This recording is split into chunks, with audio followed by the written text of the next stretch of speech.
Bonjour Luc Châtel. Bonjour. Bonjour. Le mondial de l'auto ouvre ses portes aujourd'hui à Paris. Les Français sont attachés à la bagnole. On aime la bagnole et moi je l'adore. C'est ce qu'avait déclaré l'année dernière Emmanuel Macron lors d'une interview télévisée. Est-ce que vous en rendez compte en observant le marché ? Est-ce qu'il se porte bien ? Alors, pour répondre à la première partie de votre question, je vous confirme, puisque nous venons à la plateforme automobile que je préside, qui réunit les constructeurs, les équipementiers, les fournisseurs. Nous venons de réaliser une enquête avec CSA qui montre que les Français réitèrent leur déclaration d'amour à l'automobile. 80% des Français redisent leur attachement à leur voiture. 75% ne peuvent pas s'en passer. Et ils font confiance aussi à l'industrie automobile pour aborder les transformations que nous allons évoquer au cours de votre émission. Mais il y a un mais derrière. Et je termine sur le salon, parce que c'est l'actualité du jour. Si vous voulez, c'est la 90e édition. 90e édition. Ça veut dire que nous sommes une vieille nation automobile qui a inventé l'automobile. Ça fait partie de notre patrimoine. Et le Salon de Paris, c'est toujours l'association, j'allais dire, de la raison. On va montrer beaucoup d'innovations, de solutions pour les clients pendant cette semaine, mais aussi de la passion. On va avoir des belles voitures, on va rêver, il va y avoir beaucoup d'émotions. Donc c'est ça le Salon de Paris. Mais alors ça se déroule... Est-ce qu'il se porte bien ? Ça se déroule dans un contexte extrêmement difficile, et nous sommes très préoccupés par l'avenir de la filière automobile française et européenne. Pourquoi ? D'abord parce que le marché est à un niveau extrêmement bas, mais j'allais dire de manière structurelle. C'est-à-dire qu'il ne s'est pas remis de la crise du Covid. Nous sommes encore aujourd'hui à 23% en dessous de l'année 2019. Ça veut dire que sur 5 ans, nous avons perdu l'équivalent d'une année de vente automobile. Vous imaginez le manque à gagner pour l'ensemble de la filière automobile. Et vous le disiez à l'instant, le mois de septembre a été le plus mauvais en France en termes de vente depuis 20 ans. Et ça ne va pas s'améliorer puisque les prises de commandes au mois de septembre sont les pires depuis 10 ans. Comment vous l'expliquez ça ? Alors, on l'explique de plusieurs manières. D'abord, on voit bien qu'il y a un sujet de ralentissement de la consommation. Acheter une voiture, c'est un acte extrêmement engageant qu'on peut toujours reporter.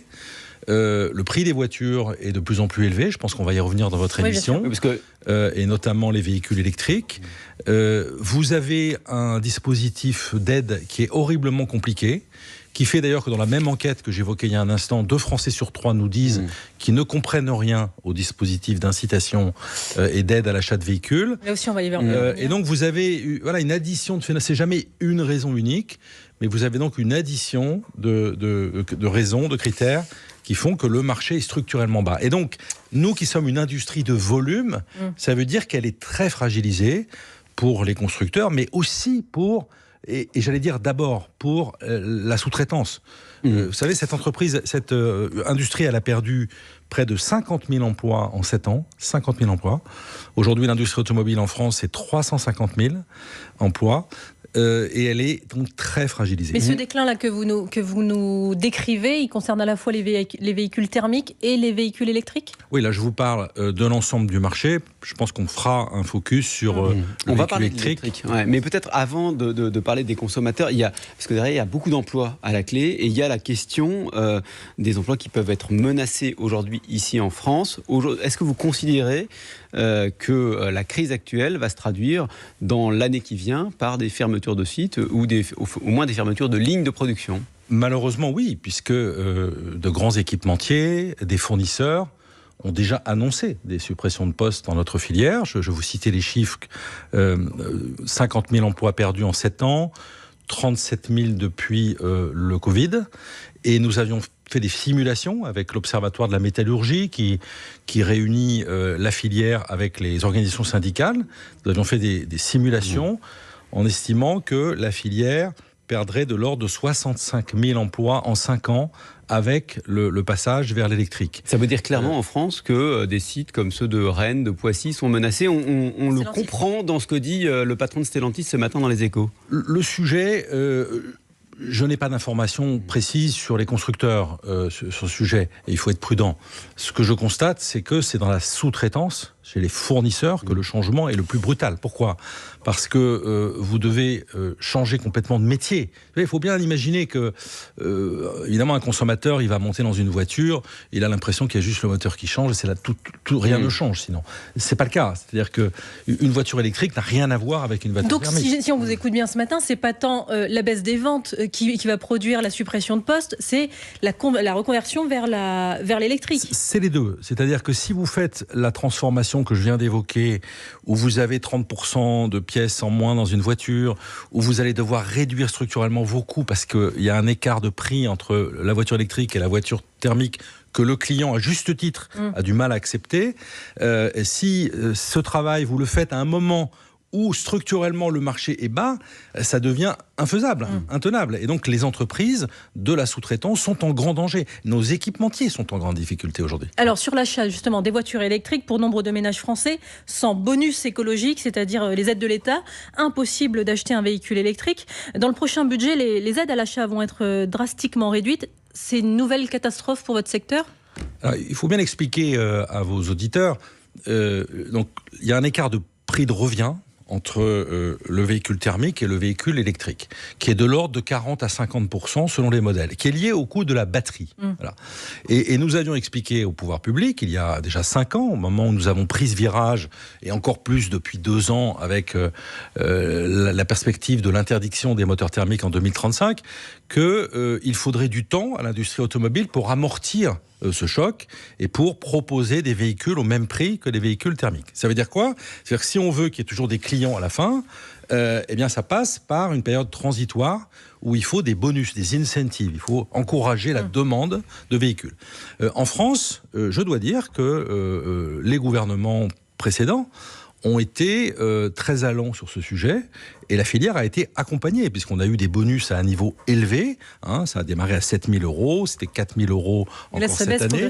L'enveloppe va baisser l'an prochain. On va passer de 1,5 milliard à 1 milliard. J'y viens. Mais ce que je veux dire, c'est que la demande a été soutenue en France, et nous avons reconnu l'action des pouvoirs publics, et ça a eu un impact fort, puisque la France était un peu le champion en Europe de la trajectoire, de la progression de la part de marché des véhicules électriques. Nous étions un peu le bon élève de la classe. Sauf que là, vous voyez le contexte économique, les finances publiques, c'est plus possible de mettre autant d'argent. Alors, ce que dit le gouvernement. Si vous voulez, d'abord, on s'aperçoit depuis le début de cette année que le bon élève de l'Europe est devenu un peu moins bon élève. C'est-à-dire que la part de marché des véhicules électriques ne progresse plus en France. On a vendu au mois de septembre moins de véhicules électriques en septembre 24 qu'en septembre 23. Donc on voit bien qu'il y a un fléchissement qui est préoccupant. Et là-dessus arrive la question du bonus où le gouvernement, à juste titre, cherche à faire des économies et envisage de remettre en question le volume, le montant du bonus, mais aussi, surtout, on en parle j'imagine, d'augmenter les malus. Oui, ce matin, Carlos Tavares, patron de Stellantis, donc Peugeot et Citroën notamment, dit que c'est une erreur, une double peine d'augmenter les malus sur les véhicules thermiques.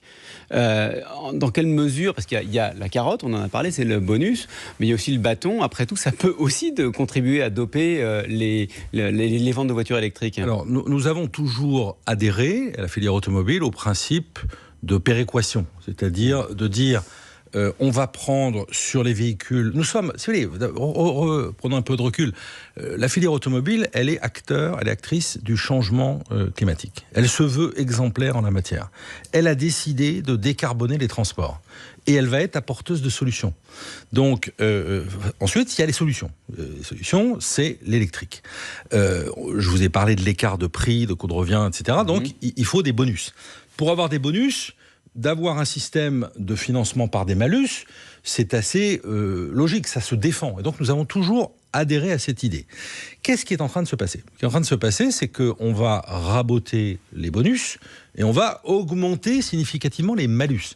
Et là, on n'est plus du tout dans un système de péréquation. C'est-à-dire que vous allez avoir des bonus qui vont être financés par des malus, mais il va y avoir un excédent des revenus des malus qui en gros est une taxe déguisée sur les automobilistes. Si ça sert à financer justement l'achat de véhicules électriques, c'est pas une bonne chose. Ça sert à financer, c'est très bien, mais quand vous avez 50% l'année prochaine des véhicules véhicules thermiques qui sont vendus, qui sont touchés par un malus, 80% dans 3 ans, c'est plus un système de péréquation. Ah, donc vous êtes OK pour que le malus soit amplifié, mais en revanche, il faut que le bonus soit... Il faut qu'il y ait plus de malus. Non, je vais peut-être mal exprimé, je n'ai pas du tout dit ça. Ce que je dis, c'est que dans la loi de finances, projet de loi de finances, vous allez avoir l'année prochaine un véhicule thermique sur 2 vendu en France qui sera touché par un malus. Dans 3 ans, ce sera 80% des véhicules thermiques. Donc ça, c'est plus un système de péréquation. Il ne faut pas en passer par là pour sur les automobiles. Que la transition soit effective. Non, parce que Carlos Sainz a raison, et je l'ai dit au président de la République hier, c'est la double peine. La double peine parce que, on y verra tout à l'heure, mais les constructeurs risquent d'être taxés parce qu'ils ne vendent pas assez de véhicules électriques en Europe. Ça, c'est l'Europe. Et là, on nous annonce qu'on va être taxé parce qu'on vend trop de véhicules thermiques. Donc, si vous voulez, cherchez l'erreur. Là, c'est il faut qu'on fasse autre chose. Il faut faire des voitures à cheval. On marche sur la tête. Alors, justement, cette transition est du côté des producteurs. L'Union européenne demande aux producteurs, enfin, exige des producteurs, la fin des voitures thermiques neuves en 2035. Pour le Rassemblement national, c'est une grave erreur. Jordan Bardella, par exemple, dit on va se retrouver dans une société un peu à la cubaine où les classes populaires et les classes moyennes ne pourront pas acheter des véhicules électriques parce qu'ils sont trop chers. Est-ce que ce n'est pas déjà le cas ? Nous avons dit clairement, la filière automobile française, que nous étions favorables à l'époque, c'était en 2022, à ce qu'on appelle la neutralité technologique. C'est-à-dire, en gros, nous disions au pouvoir public européen, fixez-nous des objectifs et laissez faire les industriels pour les solutions à apporter aux consommateurs. C'est pas ce qu'ils ont fait ? C'est pas ce qui a été retenu, puisque, en clair, l'interdiction de toute émission de CO2 en 2035 fait qu'il n'y aura plus de moteur thermique. Voilà. Donc nous avons choisi une solution unique. Ce qui n'est pas du tout ce qu'a fait la Chine. On parlait de la Chine tout à l'heure. La Chine, elle a laissé encore la liberté. Les Chinois vont produire, c'est le paradoxe, ils vont continuer à produire pendant des années des moteurs thermiques, des hybrides rechargeables, etc. Bref, l'Union européenne a décidé solution unique. La filière, elle s'est engagée massivement dans cette direction. Beaucoup d'investissements. Je rappelle qu'en Europe, c'est plusieurs centaines de milliards d'euros d'investissement. On le voit en France. En France, vous verrez au Mondial de l'Auto, à partir d'aujourd'hui, des véhicules qui sont produits en France, qui n'existaient pas il y a 3 ans, et qui sont des véhicules électriques qui ont nécessité des investissements majeurs dans des usines d'assemblage, dans des usines de production de moteurs, mais il y a aussi en France des projets d'extraction de lithium. Si la filière a investi, quel est le problème du coup ? Le problème, c'est que, si vous voulez, nous avons pris ce virage, la filière a investi des centaines de milliards, et à la fin, on a peut-être oublié une chose, c'est qu'il y avait un client. Voilà. Et si vous avez investi et qu'il n'y a pas de client à la fin, vous êtes dans un effet de ciseau qui est ravageur pour la filière. Mais il n'y a pas de client parce que les voitures restent encore trop chères. Est-ce qu'il n'y a pas un effort à faire du côté des constructeurs ? Alors, les constructeurs font cet effort, puisque vous aurez au salon, vous verrez, des véhicules, des petites citadines électriques, autour de 20 000 euros environ. C'est encore cher, mais c'est encore cher, mais c'est moins cher que ça l'était il y a encore 2 ou 3 ans. Et je vous l'ai dit tout à l'heure, ça c'est une question de courbe d'expérience. Progressivement, les coûts de production des véhicules électriques vont se réduire pour offrir aux consommateurs un produit abordable. D'ici 2035, c'est ça l'objectif quand même. D'ici 2030, c'est l'objectif, et la trajectoire, elle est très dure, parce que si vous regardez aujourd'hui, en France, nous avons 17% du marché qui sont des véhicules électriques. En Europe, c'est 12%. Pour respecter les échéances qui sont prévues par la réglementation, il faudrait qu'en 2025, la part de marché des véhicules électriques en Europe soit non pas de 12%, mais de 22%. Imaginez une marche de plus 10 points, c'est impossible. Donc on a un énorme sujet de trajectoire, c'est-à-dire que le marché ne prend pas à la hauteur de la trajectoire que nous avons définie. Luc Châtel, le président de la plateforme de l'automobile, est avec nous jusqu'à 9h. On laisse passer le fil info, 8h47, Maureen Sfignard. Il s'oppose à la baisse de dotation de l'AGEFIP, l'association qui gère les fonds pour aider les personnes handicapées à s'insérer dans le monde du travail. Les députés macronistes envisagent de déposer un amendement contre cette disposition du gouvernement Barnier. Il s'agit d'une information France Info. Place au premier interrogatoire de Marine Le Pen, la chef de file des députés du Rassemblement national, au tribunal aujourd'hui pour s'expliquer. Il s'agit du procès des assistants parlementaires du RN. Le parti d'extrême droite est soupçonné d'avoir utilisé des fonds européen pour rémunérer des personnes travaillant seulement pour le parti. Le Hezbollah frappera de nouveau si Israël poursuit son offensive au Liban. Menace ce matin du mouvement chiite qui a frappé une base militaire en Israël hier. 4 soldats sont morts. Hier, l'État hébreu a de son côté de nouveau frappé Gaza. 15 morts dans une école abritant des réfugiés selon les autorités gazaouis. Belgique-France, coup d'envoi à 20h45 pour cette rencontre de Ligue des Nations de football. Ce sera à suivre sur France Info. 4e journée de la compétition. Les Bleus se sont imposés la semaine dernière 4-1 face à Israël. France Info. Le 8-30 France Info, Jérôme Chapuis, Salia Braclia. Et en cette semaine de Mondial de l'automobile, nous recevons Luc Châtel, le président de la plateforme de l'automobile, représentant des constructeurs. On va parler de la Chine à présent. On a commencé à effleurer le sujet. L'Union européenne surtaxe les voitures chinoises, estimant que les subventions de Pékin pour ces constructeurs sont contraires à la juste concurrence. Il n'y avait pas d'autre solution. Vous êtes satisfait ? Si vous voulez, là encore, il faut être conscient de ce qui est en train de se passer. La Chine est devenue en quelques années le premier producteur mondial d'automobiles, le premier marché mondial et le premier exportateur mondial. Et ils ont, en matière d'électrique, je dirais 10 à 15 ans d'avance sur les Européens. 10 à 15 ans ? Oui, parce qu'ils ont lancé, il y a longtemps déjà, une vraie stratégie. À partir de technologies qu'ils maîtrisaient, notamment sur les téléphones portables. Historiquement, l'Asie était un producteur de batteries dans d'autres secteurs et ils l'ont étendu à l'automobile il y a déjà de nombreuses années. Et comme ils ont un marché domestique très large, ça permet d'amortir les frais de recherche et développement, d'innovation. Donc, on n'a pas été immensément naïf dans cette affaire. C'est un fait. Disons, vous savez, le marché automobile, il est mouvant en permanence. Moi, je commence à avoir un certain âge. Moi, j'ai connu dans ma jeunesse l'arrivée des constructeurs japonais. On nous promettait le pire, c'était dans les années 70. J'ai connu l'arrivée des constructeurs coréens, c'était dans les années 90, qui font des produits de grande qualité. D'ailleurs, les uns comme les autres. Toyota est le premier constructeur mondial. Simplement, l'Europe, elle n'a pas peur de la compétition, de la concurrence. L'Europe, je vous disais tout à l'heure, a inventé l'automobile. On est aujourd'hui les meilleurs fabricants de moteurs thermiques au monde. Quand vous dites l'Europe, c'est les constructeurs européens. Parce que l'Union européenne... La filière, oui. La question de l'Union européenne, parce que les Chinois, on l'a dit, ils subventionnent leurs constructeurs, pendant que l'Union européenne les met à l'amende, puisque vous évoquiez les objectifs dans le courant de l'année prochaine. Si vous n'êtes pas à vos objectifs, ou de l'année suivante, vous allez nous dire, vous allez, les constructeurs, être mis à l'amende. Il peut y avoir des amendes qui peuvent être de plusieurs dizaines de milliards d'euros sur l'ensemble de la filière pour les 4 prochaines années. Il y a plusieurs sujets dans ce que vous dites. Ça. Donc, il y a la Chine qui devient le premier acteur mondial. La Chine, aujourd'hui, elle est en surcapacité dans son pays. Elle a des problèmes économiques. Les Chinois achètent moins de voitures.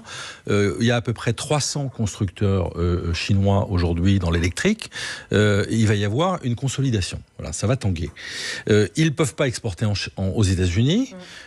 Donc, l'Europe va devenir un terrain de jeu pour les Chinois.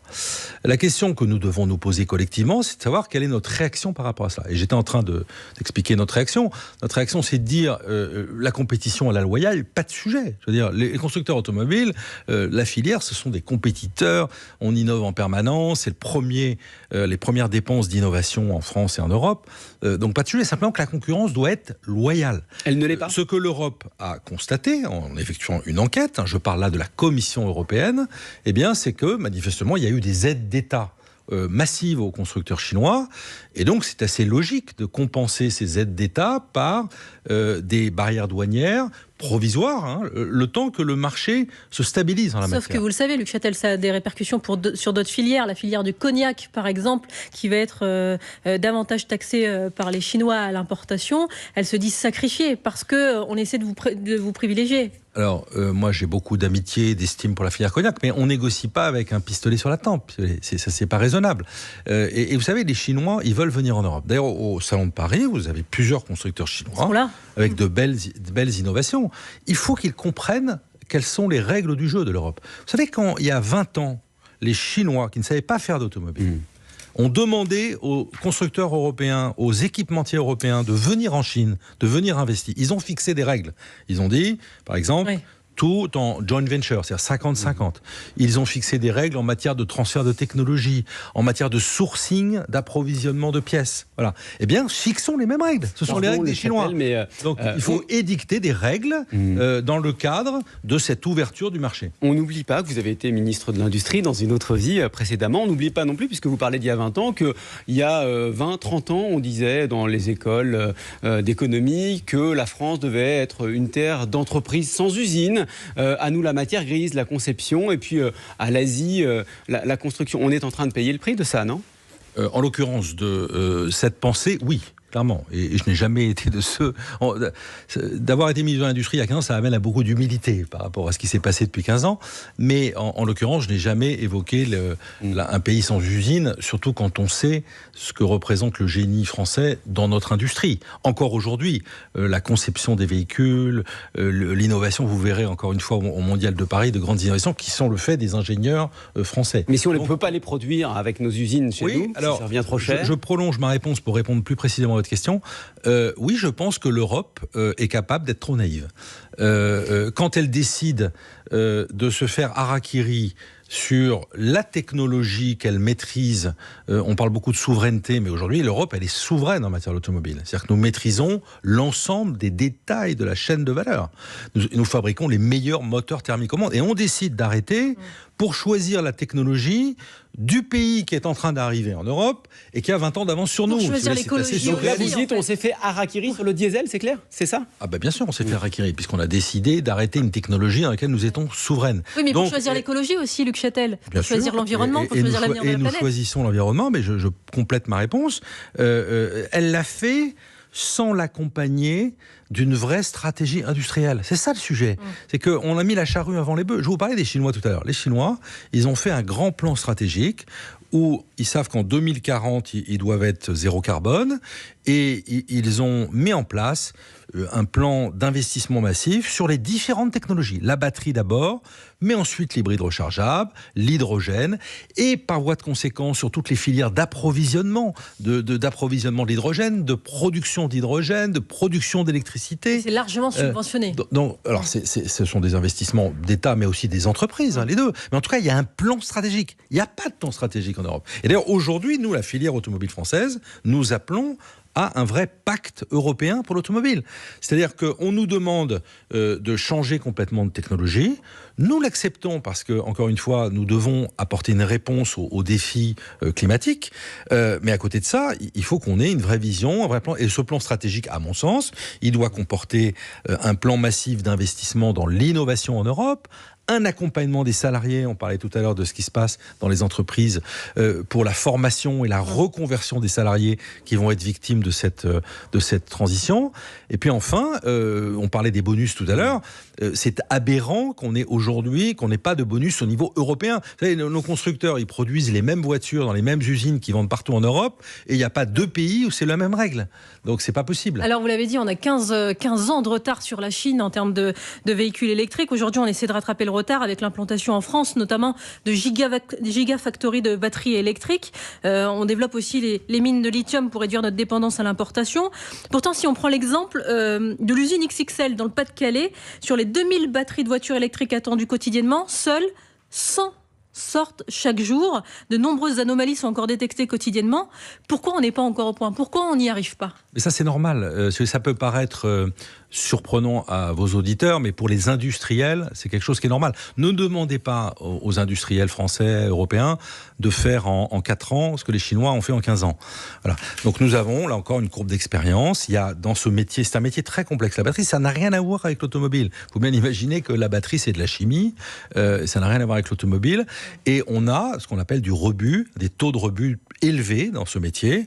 On apprend progressivement. Et ce qui explique d'ailleurs le coût de la batterie. Parce que si vous fabriquez 10 batteries, qu'il y en a la moitié que vous mettez à la poubelle auprès de la production, ça fait 2 fois plus cher à la fin sur la batterie que vous vendez. Ce qui pose d'ailleurs des questions au passage en termes d'environnement.